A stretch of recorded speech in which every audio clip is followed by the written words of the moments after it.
El conocimiento, la práctica y la conciencia de cada uno es parte de la enseñanza que vivimos. Octavio Aristeo López trae para ti Conciencia Universitaria. Comenzamos.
Estimada y estimado Radio Escucha, les doy la más cordial bienvenida al programa Conciencia Universitaria, hoy miércoles 21 de septiembre de 2016, siendo las 14:05. Estamos transmitiendo en vivo y en directo en Escucha Radio, Imagina lo que escuchas. Estación digital por internet, nos encuentras en Ángel Urraza, número 904, esquina Gabriel Mancera, esquina de Conciencia Universitaria, Colonia del Valle, de la bella Ciudad de México.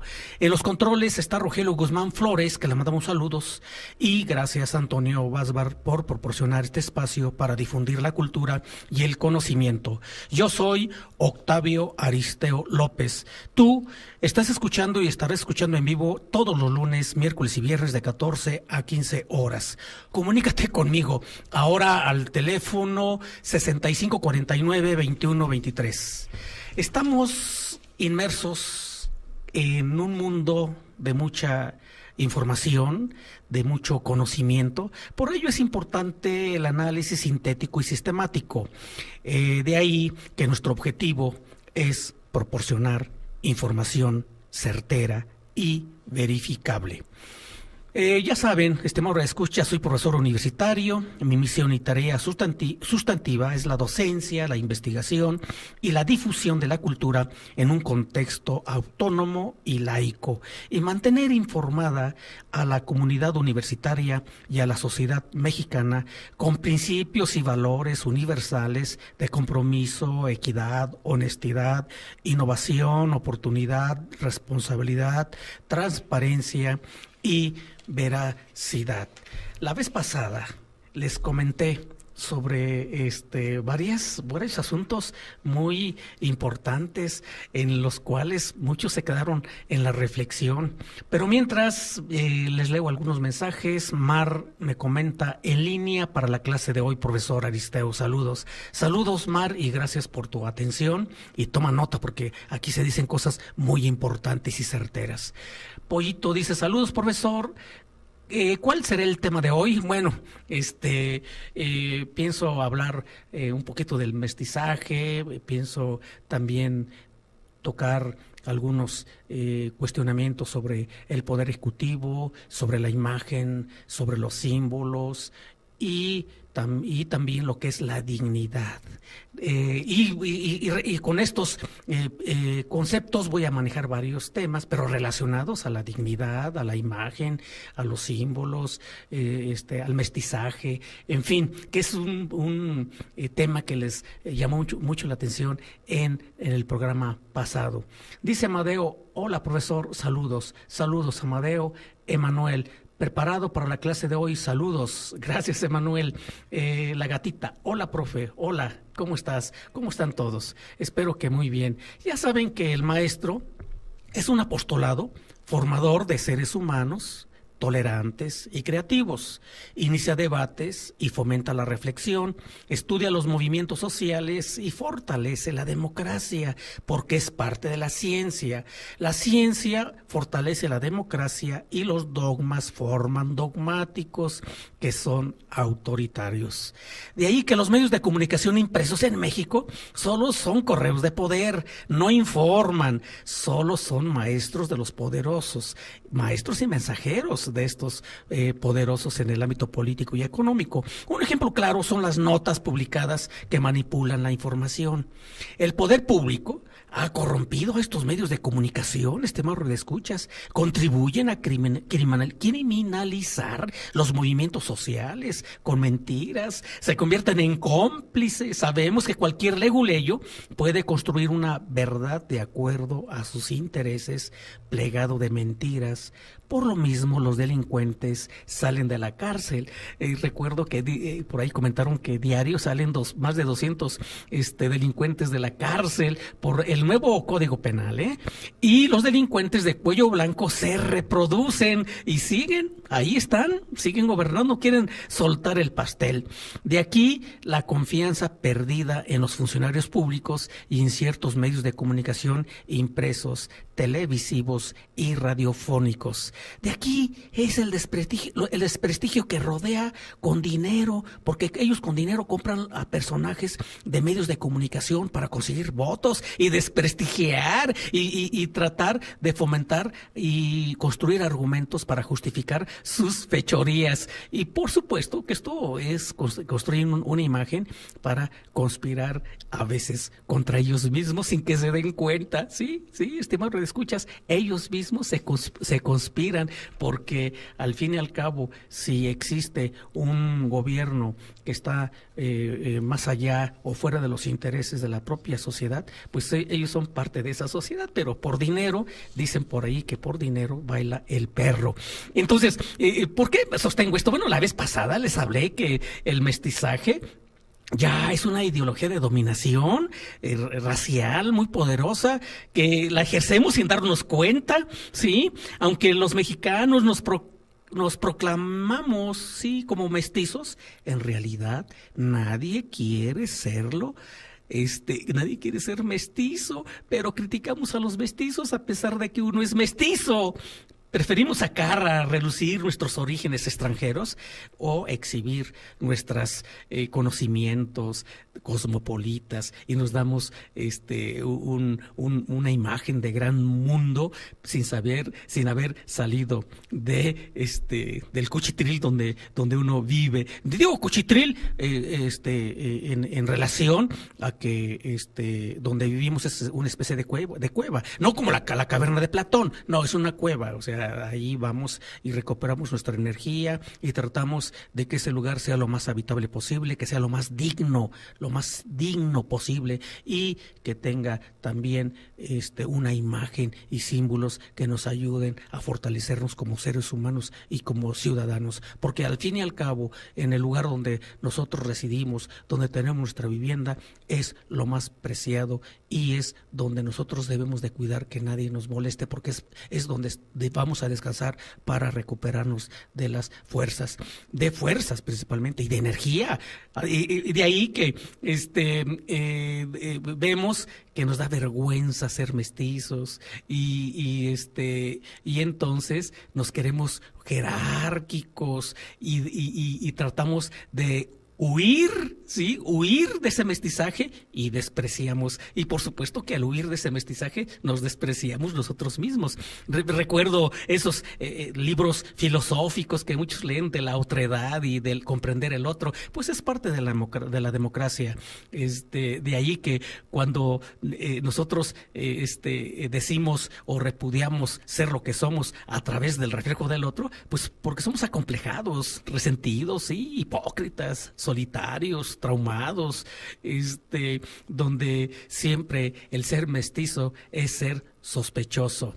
Entonces el drama del mestizo mexicano, en última instancia, es que nunca quiso serlo de verdad. Es decir, no aceptamos que somos mestizos y criticamos a los otros.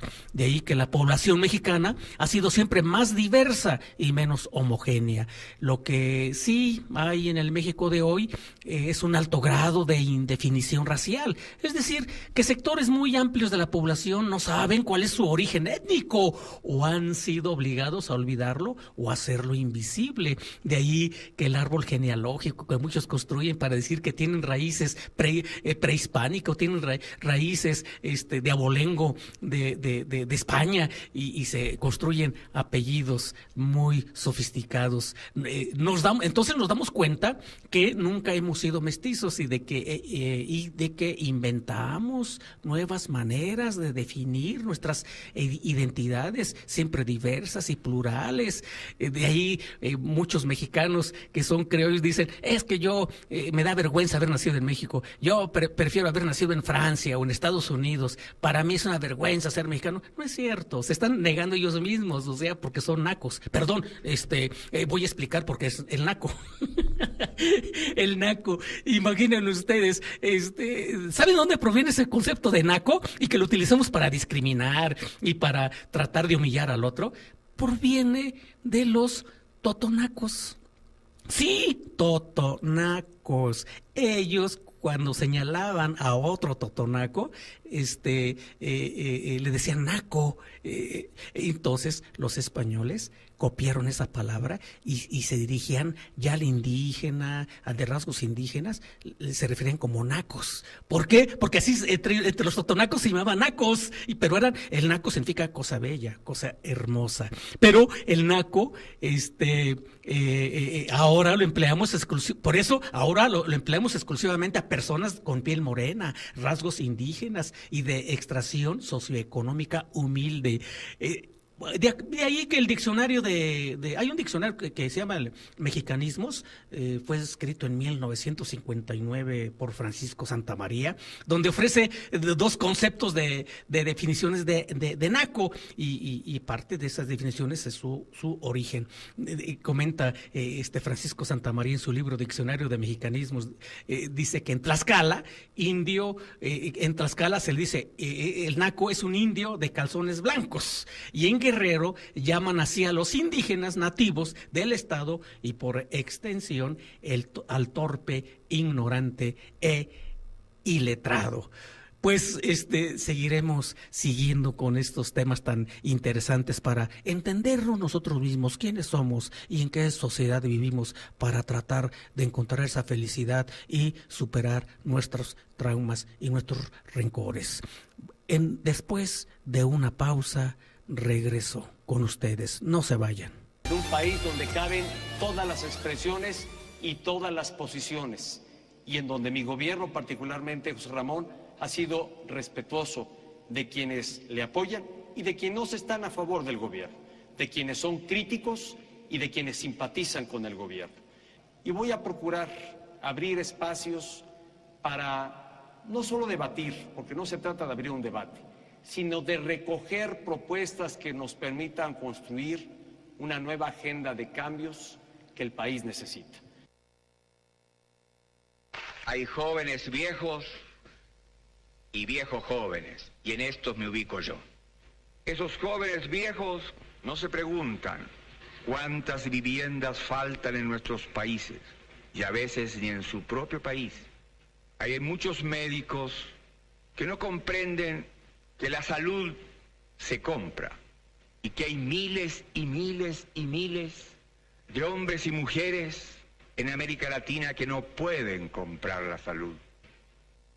De igual manera que hay maestros que no se inquietan, que haya también cientos y miles de niños y de jóvenes que no pueden ingresar a las escuelas.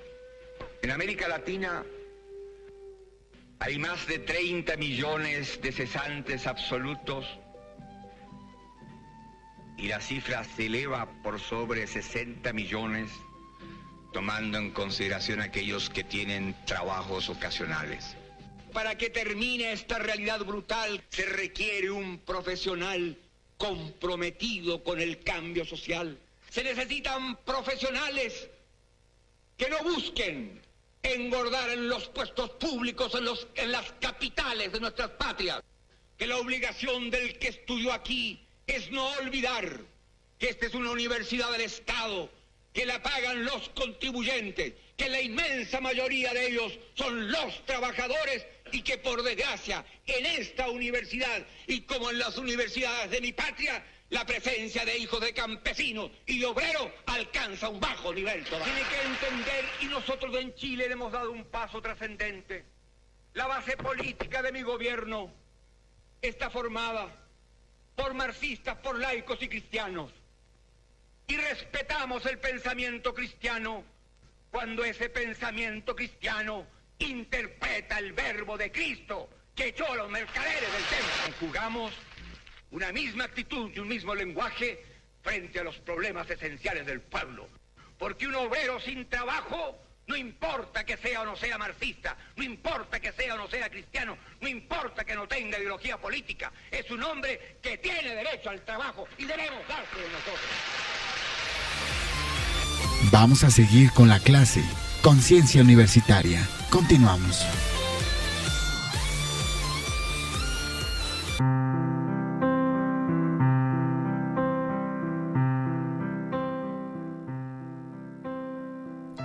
Qué hermoso discurso acabamos de escuchar de Salvador Allende, pronunciado en la Universidad de Guanajuato. Guanajuato, ¿ya vieron? Ya me equivoqué. No, en la Universidad de Guadalajara, el 2 de diciembre de 1972. Recuerden que Salvador Allende fue presidente de Chile y sufrió un golpe de Estado por parte de los militares encabezados por Augusto Pinochet el 11 de septiembre de 1973. Entonces, estos golpistas pues no entendieron el pensamiento de Salvador Allende sobre la universidad, la educación, el ser profesionista, nuestra responsabilidad y cómo respetar el pensamiento de los demás y cómo pues se busca tener una comunicación efectiva con los demás, tener un lenguaje que nos identifique, donde pese al bombardeo del Palacio de la Moneda por los golpistas encabezados por Pinochet, fue porque Salvador Allende tuvo dignidad, no le dio el poder, porque él sabía lo que era el símbolo, lo que representaba como símbolo para su país, para su nación, igual la imagen que él tenía, prefirió morir que mancillar la imagen presidencial. Entonces, finalmente, el 11 de septiembre, el general Augusto Pinochet encabezó ese golpe militar durante el cual bombardeó el Palacio de la Moneda, sede del gobierno, y el presidente Salvador Allende rechazó la exigencia de rendición y murió en el Palacio presidencial, es decir, no permitió que le fueran a escupir en su cara o le fueran a vomitar en su rostro. No, él tuvo mucha dignidad. Esos son los políticos que quieren a su país y que respetan su constitución y que saben por qué están ahí. Entonces, de ahí que sigo con el término de mestizo y naco, o sea, como esta gente, al odiar a su pueblo, también se odia a sí mismo, y al no respetar a su pueblo, tampoco se respeta a sí mismo. Entonces, estimado radioescuchas, el naco, es de origen étnico, donde ahora se le dice naco a los que tienen defectos personales, culturales, la fealdad, los malos modales, el mal gusto, la falta de educación, las pretensiones sociales. Así, tiene un término también discriminatorio. En principio, todos los morenos pobres están en peligro de ser despreciados por nacos, pero los que mejoran de condición son objeto de escarnio también, porque también se les considera nacos porque no dejan de olvidarse o dejar su origen para llegar a las grandes escalas del poder. Por ello tratan de escaparse de ese concepto de inferioridad.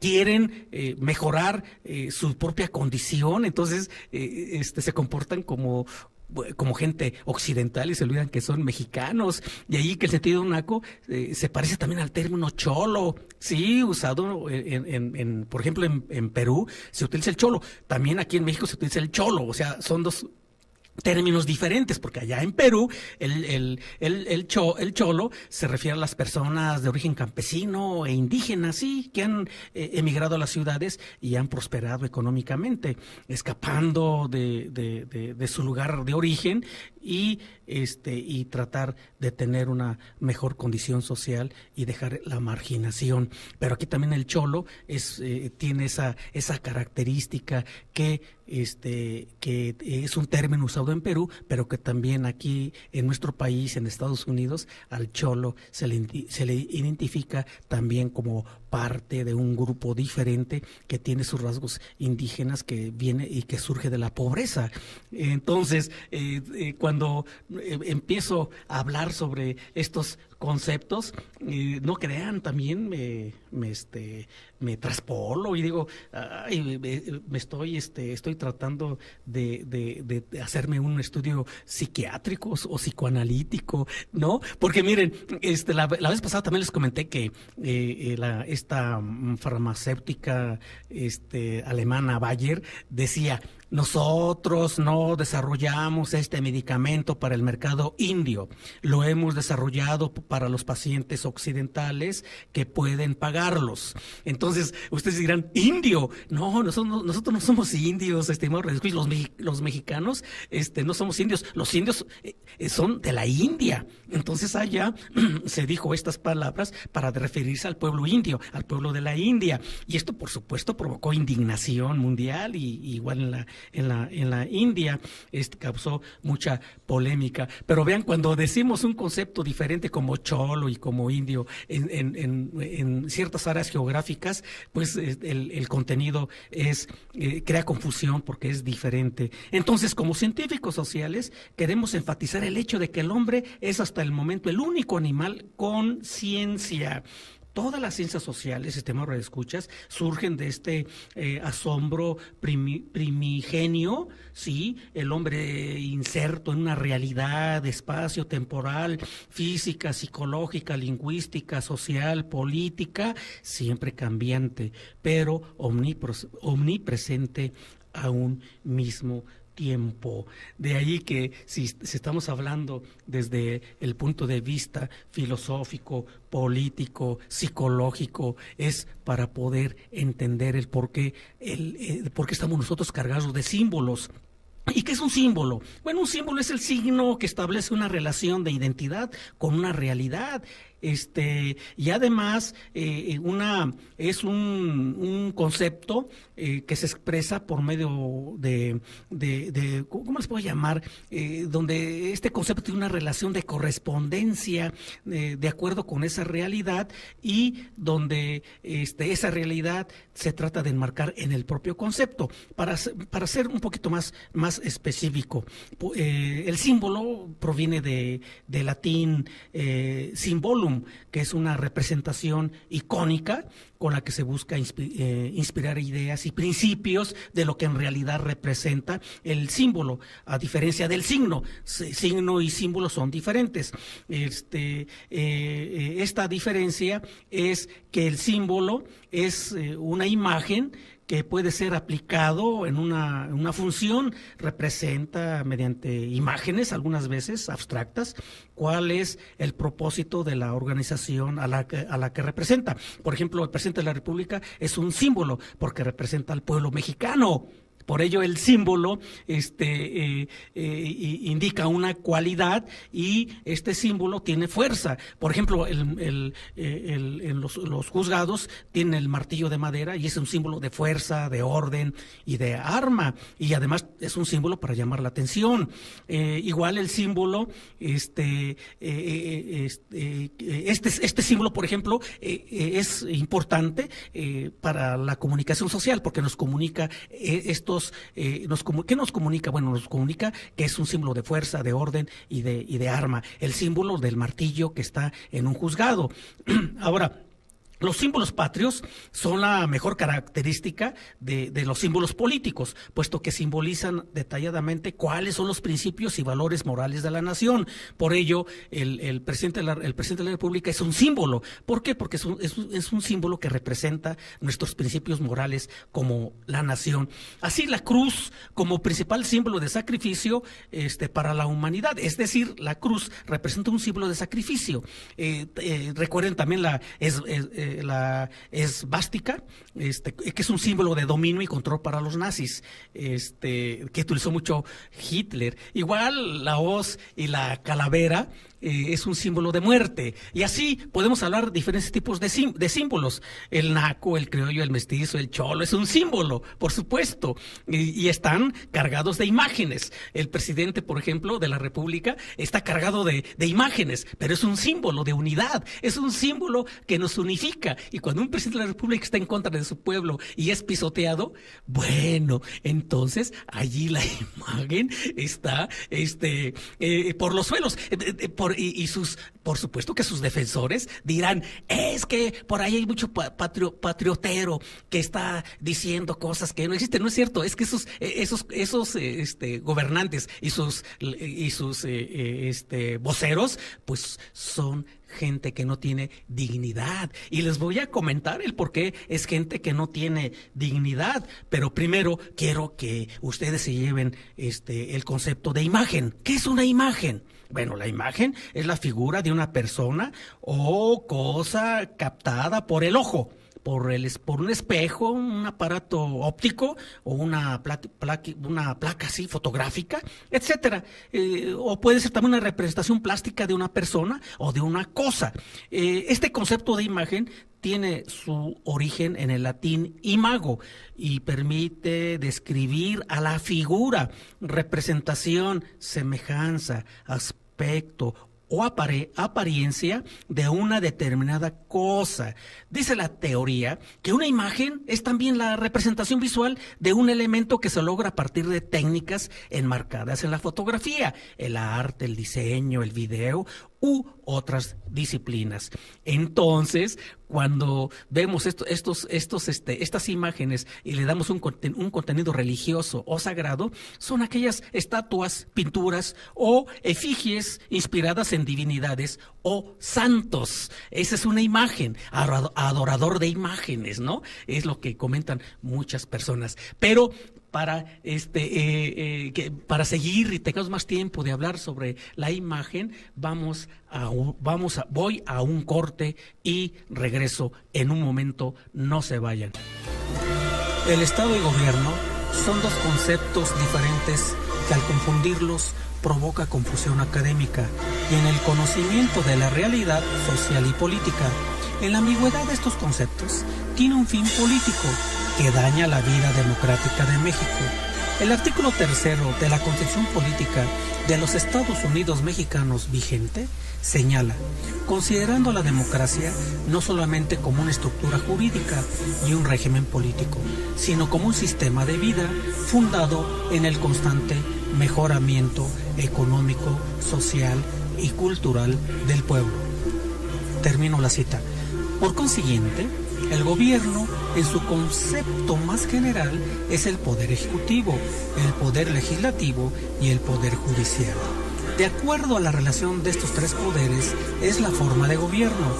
En el caso de México, el poder ejecutivo es el de mayor relevancia, de aquí el llamado presidencialismo. El Estado, en términos generales, está compuesto por una población, toda la sociedad mexicana, un territorio y un gobierno. Esto significa que el ciudadano que conforma la sociedad es parte del Estado. Si los integrantes del gobierno afirman que son el Estado, que personifican el Estado, es con el fin de amedrentar al ciudadano, crearle temor y miedo, que el ciudadano sea servidor del gobierno y que olvide el ciudadano que es parte del Estado, que el ciudadano es más importante que el gobierno. Entonces, el gobierno es parte del Estado y vive de los impuestos del ciudadano. Por ello, su obligación es servir al ciudadano que le da soberanía. De aquí que los que conforman el gobierno son servidores públicos de los ciudadanos mexicanos. Vamos a seguir con la clase Conciencia Universitaria. Estoy nuevamente con ustedes en vivo y en directo. Gracias por su preferencia. Yo soy Octavio Aristeo López. Son las 14 horas con 34 minutos. Recuerden, estimados escuchas, lo están escuchando aquí en Conciencia Universitaria. Estamos creando Conciencia Universitaria en vivo y en directo. Nuestro objetivo es proporcionar información certera y verificable. Entonces, estaba hablando sobre sobre la imagen. Sí, esta imagen que es frecuente que hablemos de lo que se da en llamar imagen pública. El presidente de la República es una imagen pública. Entonces, un concepto que se emplea para hacer referencia al conjunto de rasgos fundamentales, morales y conductuales que una persona en concreto tiene ante lo que es la sociedad. Él representa al pueblo y debe tener una imagen de dignidad y de salud. Otra de las expresiones más utilizadas socialmente en el término que estamos analizando es una imagen vale más que 1000 palabras. Entonces, de ahí que tiene mucho cuidado en cuidar esa imagen, vestirse pulcramente, tener una personalidad adecuada al cargo que se tiene. De ahí que importa mucho lo que nuestra vista observa, y si observamos una imagen degradada, una imagen toda acabada, pues eso nos da un significado y estamos cambiando los símbolos. Entonces, se denomina imagen a la representación figurativa de una cosa. Es la representación de una realidad captada a través de los sentidos. Las imágenes son captadas por nuestra vista y permanecen ahí o pueden luego plasmarse sobre un lienzo o un papel. Entonces, de ahí que las figuras religiosas pues también tienen esa imagen, y la imagen que circula en la fotografía del presidente de la República, bueno, también es retocada. Es una imagen adecuada porque representa un símbolo. Entonces, el estudio de las imágenes se denomina iconografía, aunque en términos surgió dentro del marco religioso, eludiendo a las figuras santas. Se ha extendido el concepto a lo profano y es muy importante que en nuestro mundo actual. De allí que se debe de cuidar mucho la imagen presidencial. Bueno, pero ¿qué está pasando con este tipo de imágenes? Pues hay un libro, miren, les recomiendo que lean un libro también de Carl Jung, que se llama Arquetipos e Inconsciente Colectivo.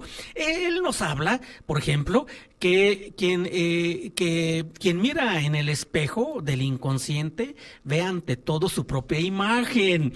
El que va hacia sí mismo corre el riesgo de encontrarse consigo mismo. Es decir, si un presidente de la República se comporta como un ser indigno, es porque él es indigno.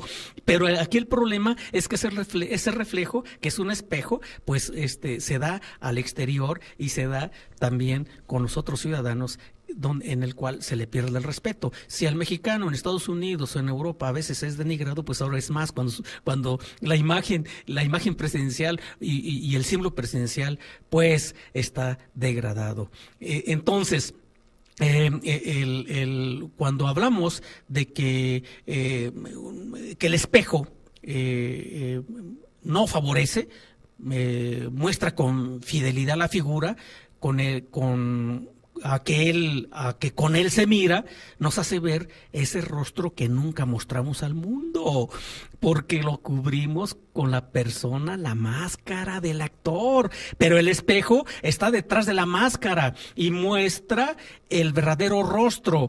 Esa es la primera prueba de coraje en el camino interior, una prueba que basta para asustar a la mayoría, pues el encuentro consigo mismo es una de las cosas más desagradables y el hombre lo evita, en tanto pueda proyectar todo lo negativo sobre su mundo circundante.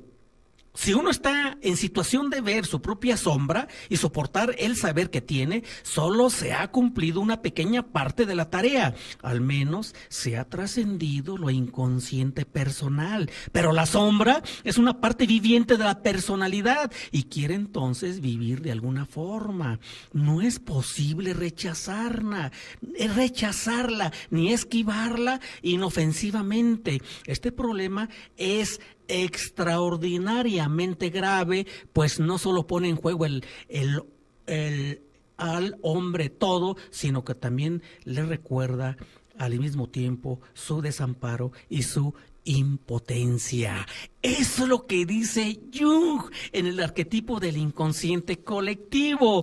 Entonces, cuando una persona no tiene el comportamiento adecuado, pues daña a los demás.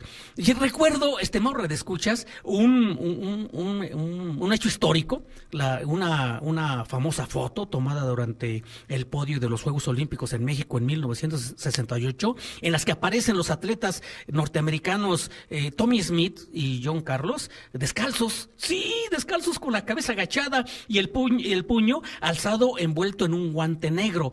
Era el símbolo de las panteras negras y por extensión de la opresión de la población negra de Estados Unidos, un gesto que jamás se ha vuelto a repetir. Esta imagen es un ejemplo de imagen, es uno de los grandes íconos del siglo pasado y sus protagonistas fueron aquellos dos atletas negros que protestaban con los primeros acordes del himno de Estados Unidos, algo muy poco patriótico. Fueron muy criticados por ello. En el podio había un tercer personaje, sí, era ¿cómo se llama? Peter Norman, de Australia. Él ganó el segundo lugar en las medallas que se obtuvo en la carrera de 200 metros, que recorrió en 20.6 segundos, quedando en segundo lugar detrás de Tommy Smith, que batió el récord del mundo con 19.78 segundos. Entonces, en Australia no existía la segregación racial. No, más bien, en Australia no solo existía la segregación racial contra los negros, sino también contra las poblaciones aborígenes. Recuerden que también Estados Unidos trató de exterminar a la población nativa de allí que vivía. Entonces, querían subir descalzos al podio como protesta, para reivindicar su condición racial y su condición de clase, sí, de clase social. Entonces, de ahí que el australiano Norman le sugirió utilizar el guante negro para tener una fuerza más fuerte, ¿no? Y un gesto y un símbolo que permaneciera en las mentes de la humanidad.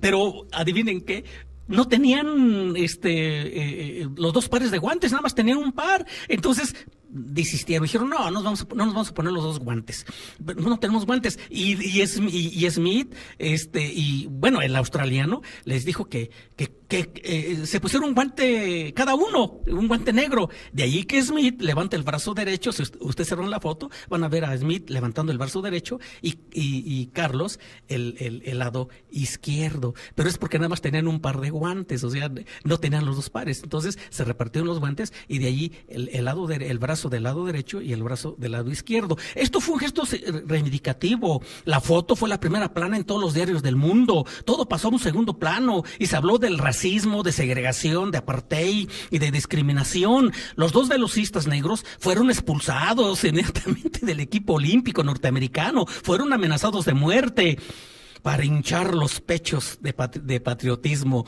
Entonces se convirtieron en parias, en traidores y cayeron en la depresión.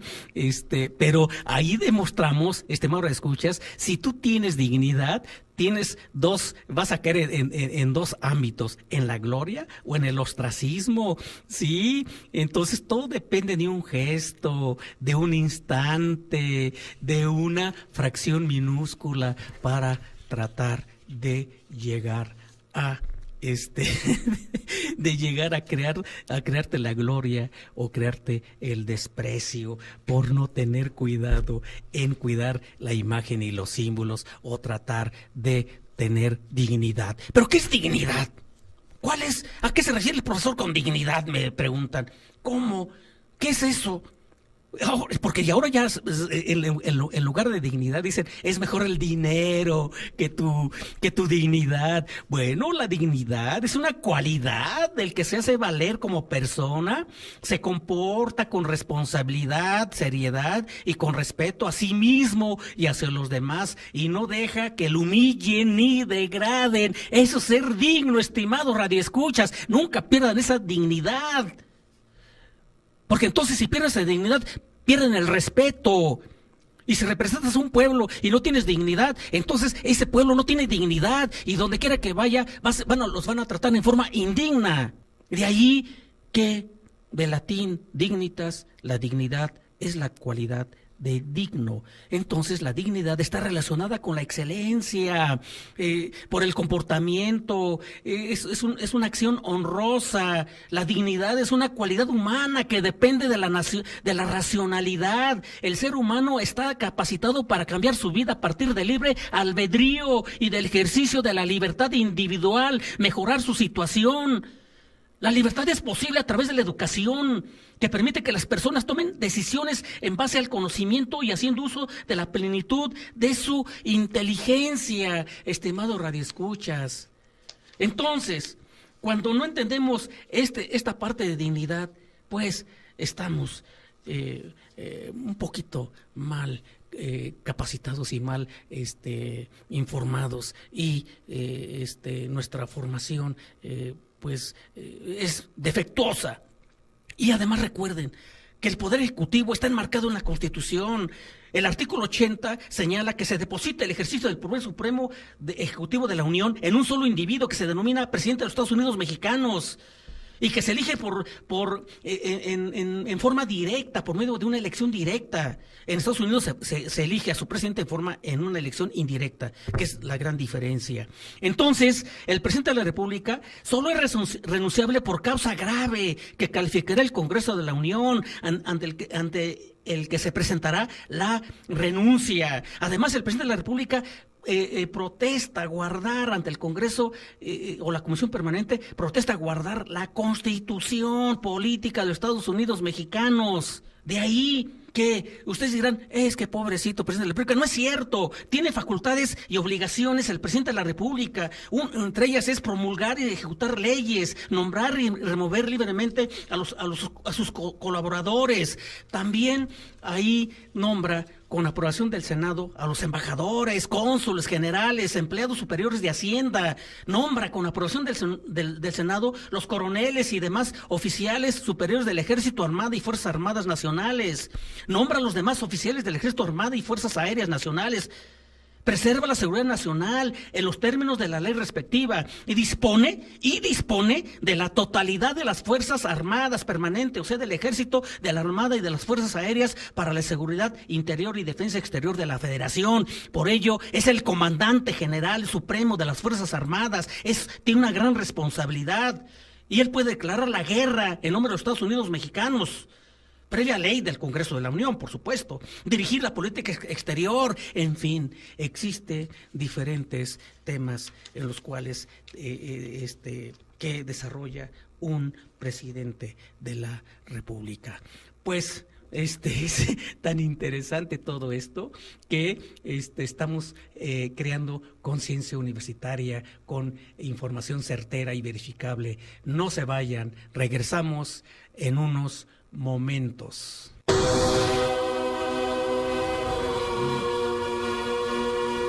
Rebeldes, facciosos, se pusieron en contra mía y se ponen ahora contra el chiflado de Madero, que no sabe gobernar. En México había elecciones. El pueblo el que me mantuvo en el poder. El pueblo.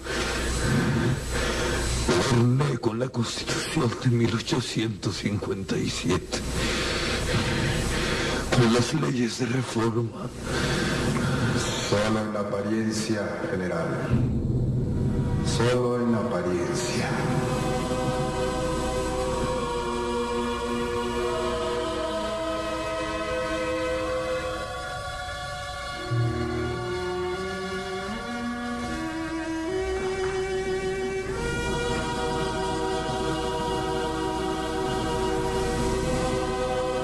Teníamos libertad los que estábamos en el poder, pero los demás eran perseguidos y no estaban de acuerdo con nosotros, perseguidos, obligados a servir al grupo de sus aduladores, general. Había que mantener la paz, ser fuerte, sacrificando todo lo demás. No, general. Yo sigo pensando que la fuerza de México reside en su cultura. Por eso educar quiere decir fortificar. Esa es la definición. Esa es la definición de nuestro deber. Bueno, ya regresamos nuevamente aquí con ustedes, estimados radioescuchas. Ya saben, aquí estamos creando conciencia universitaria en vivo y en directo. Nuestro objetivo es proporcionar información certera y verificable. Entonces, esto ahorita primero escucharon el Estado de Gobierno, ¿no? ¿Cómo se define Estado de Gobierno? Porque todavía existe mucha confusión, sí. A pesar de que tienen grandes estudios, confunden Estado de Gobierno. Y trato yo de simplificar todo ese conocimiento y decirles lo que es Estado de Gobierno. Por ello es muy importante que ustedes tomen conciencia al respecto. Y esta última parte de la muerte de Porfirio Díaz, como dice ya en el hecho de moribundo, donde dice que todo el pueblo se puso en contra de él, el pueblo que lo mantuvo en el poder y que gobernó con la Constitución en la mano y la cumplió. Esos discursos ya los he escuchado desde que tuve uso de razón, pero le dice la conciencia, solo en la conciencia universitaria, la conciencia, el espíritu universitario, solo en apariencia general. Le contestan, teníamos la libertad los que estaban en el poder, ellos eran libres, pero los demás eran perseguidos, los que no estaban de acuerdo, perseguidos, obligados a servir a los aduladores, sacrificaban todo. Y decía, era por la paz, es por la paz, es por respetar la Constitución. No, la fuerza de México reside en su cultura, en su educación. Fortalecer la educación es el deber Entonces, de ver que se les olvida. A mí no se me olvida. Aquí por eso estamos en este programa, para crear conciencia universitaria. Pues me siguen llegando más mensajes. Sol dice: profesor, los temas que presenta son muy interesantes. Muchas gracias, Sol, eres muy amable. Gracias por escucharme. Emma, muy buen contenido, profesor. Saludos, Emma, muchas gracias. Fernanda, me gusta su programa, profesor. Saludos, muchas gracias, Fernanda. Es un placer que me escuchen. Sol, Fernanda, Emma, Manuel, saludos, Manuel. Luisa, qué interesante, saludos. Gracias, Luisa, por los saludos. Igual te envío muchos saludos. Piporro, hola, profesor, saludos. Hola, Piporro, espero que estés muy bien. Camaleón dice: en todos lados siempre existen los aduladores, profesor, saludos. Pues sí, donde quiera existen esos aduladores. Entonces, incluso, qué bueno que me acordaste, Camaleón, de estos de los aduladores, porque ahorita viene la imagen del gran conquistador romano, Julio César, que lo querían como un dios, le aplaudían, y después ya ven que los senadores lo asesinaron. Bueno, pero antes de ello, le decía a un esclavo, le decía: oye, tengo muchos aduladores, me marean, pierdo el piso. Tú tienes la obligación de decirme: señor, eres un ser humano. Eres un mortal. Y así le dicen a los poderosos, le dicen: acuérdate que son 6 años de poder, no es toda la vida. Y entonces empiezan a tener depresión porque ya se van. A le falta 2 años y medio. Bueno, si es que por ahí no lo operan otra vez, ¿no? Porque ya tiene 2 operaciones quirúrgicas, según dicen, entonces, ay, cómo me divierto cuando me vienen esas imágenes históricas y trato de vincularlas con la propia realidad, y donde sabemos que el 25% de los adultos mayores son pensionados, ¿sí? El 25% de adultos mayores son pensionados en nuestro país, y y el 70% de ellos es funcional, es decir, se valen por sí mismos para realizar tareas básicas, instrumentales, avanzadas, comer, trabajar, bañarse, trasladarse, desempeñar cualquier otra labor. Entonces ya dentro de poco me voy a considerar adulto mayor, pero somos afortunados de todavía tener esa actividad y tratar de que pertenece a esta población mayor de 60 años que ya superó los 10 millones de habitantes, de los cuales el 70% de ellos son funcionales. O sea, somos viejos todavía muy activos. No les digo toda mi edad, todavía no llego a ese nivel, pero voy a llegar, y cuando llegue me voy a preparar un gran pastel. Dice Gisela: hola, Gisela, hola, me dice hola Gisela, Gisela. Y dice: y adiós, porque ya casi termina esta clase que me fascina. Muchas gracias, Gisela. Pero no te vayas, todavía nos falta un tiempecito más. Yo te quiero hablar de la memoria y aprendizaje, de cómo este es un proceso complejo en el cual el entorno tiene un papel fundamental para poder tener esta memoria en donde incluso esta memoria a veces se olvida que en 13 urbes mexicanas, entre ellas el Distrito Federal, tiene 21 muertos al año por contaminación. Nos están matando. El tema de la contaminación debe asociarse necesariamente a la salud, pues más de la mitad de la población mundial vive en las urbes. Y también quería comentarles sobre la estructura celular de un parásito. Espero que descubran la estructura celular de los corruptos para darles medicamentos y ya no sean tan innobles con nuestro pueblo. Y también quería comentarles sobre el eslabón perdido de las células eucariontes. ¿Qué es esto? Bueno, son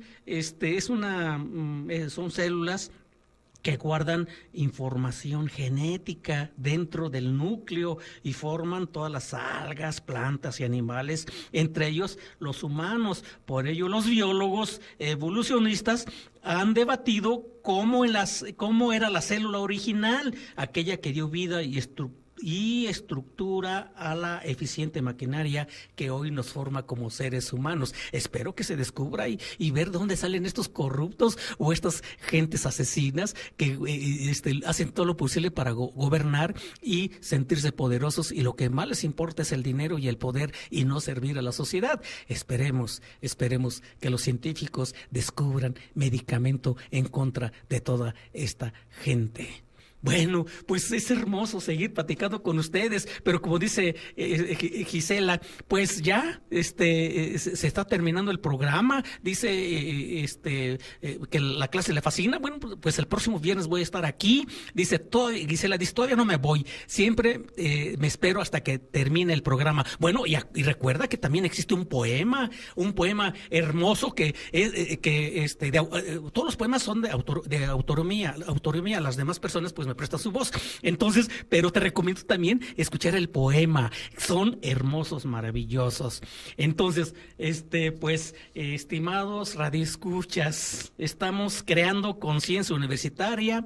Agradezco el tiempo brindado. Hasta pronto.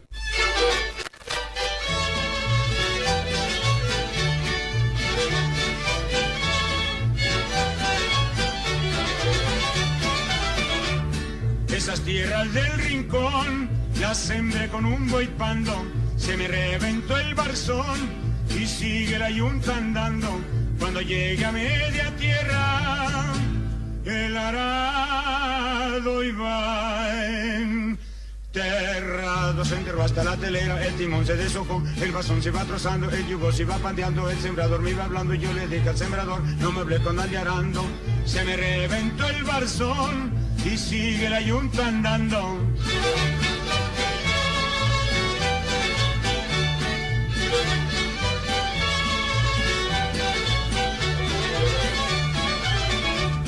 Cuando acabé de piscar, vino el rico y lo partió. Todo mi mes se llevó y pa' comer me dejó. Me presenta aquí la cuenta, aquí debes 20 pesos de la renta de unos bueyes, 5 pesos de magueyes, 3 pesos de una coyunda, 5 pesos de unas cunas, 3 pesos no sé de qué, pero todo está en la cuenta, a más de los 20 reales que sacaste de la tienda. Con todo el mes que te toca no le pagas a la hacienda.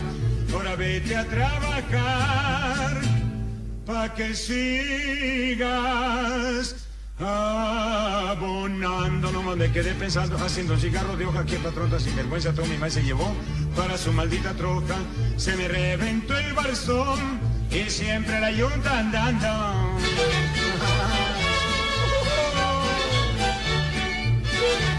Y todavía se agacharon y se sonrían.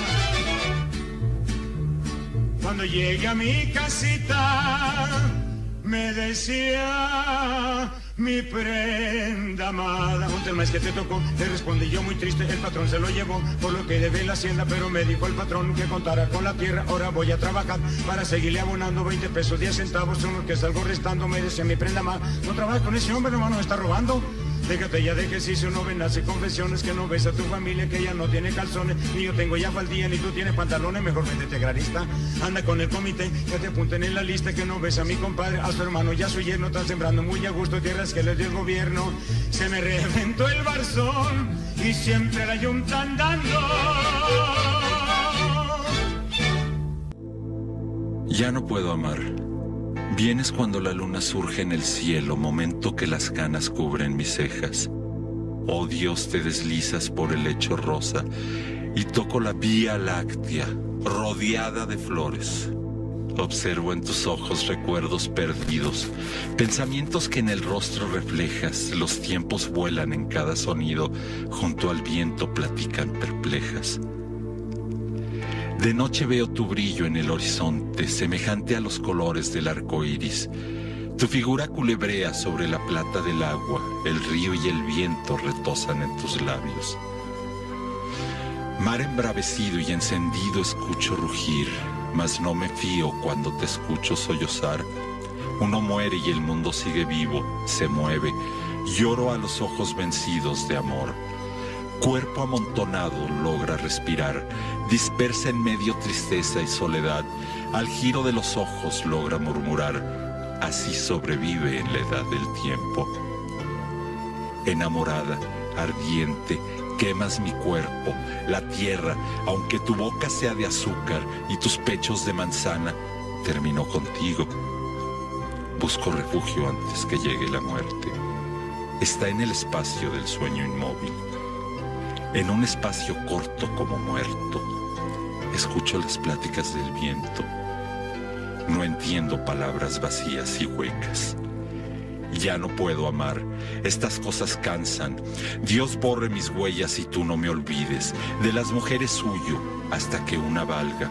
A mis ojos todas las mujeres son iguales. El polvo y la sangre la perfuman ahora. Mejor es amar y morir por una estrella. A pesar de morir diría y pensaría lo mismo. Ya no puedo amar. Rota está mi ilusión.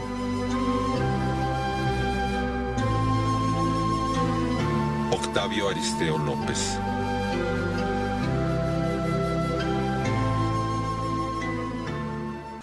¿Fue resuelta la práctica de tu vida? Esperamos en la siguiente